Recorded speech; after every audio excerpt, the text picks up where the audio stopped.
Blessed and happy Saturday to all of you, my dear friends, my dear brothers and sisters, my dear good people of God. Today is July 11, 2026, and in today's Gospel from the account of the Gospel of Matthew chapter 10, verses 24 to 33, Jesus lovingly prepares His disciples for the reality that following Him is not a path of comfort, but of courageous faith. If the Master Himself was rejected, if Jesus Himself was misunderstood and persecuted, His followers should not be surprised when they encounter the same. Yet the heart of this gospel is not about suffering. It is about trusts.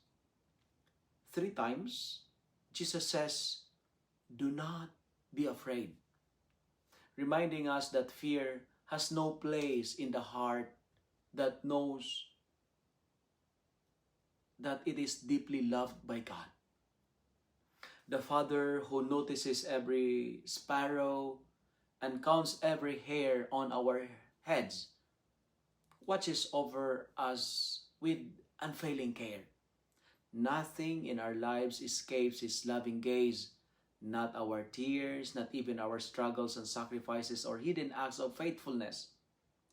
This assurance frees us from becoming prisoners of other people's opinions and empowers us to live according to God's will rather than seeking human approval and recognition.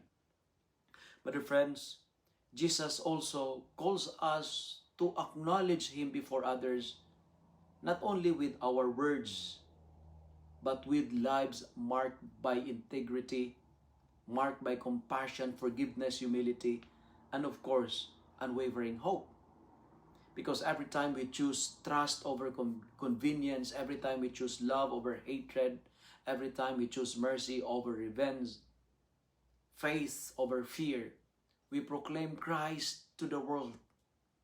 Our courage does not come from our own strength, but from the certainty that we belong to the Good Shepherd who never abandons His flock.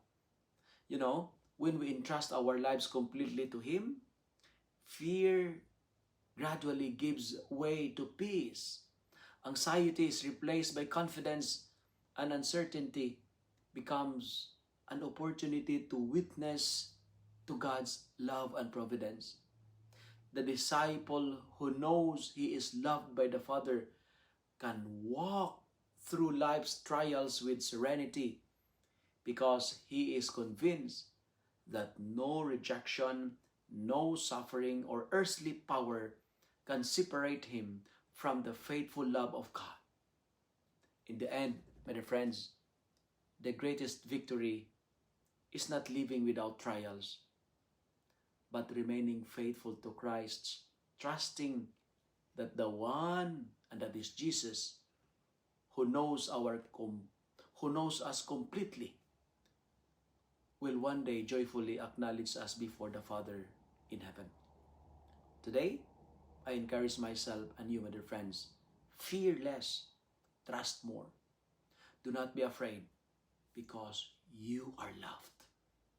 Friends, do not let fear write your story. Let God's love become the author of your life. If you love and like this reflection, kindly share it with your friends, share it with your family, make the Word of God viral so that many will be blessed.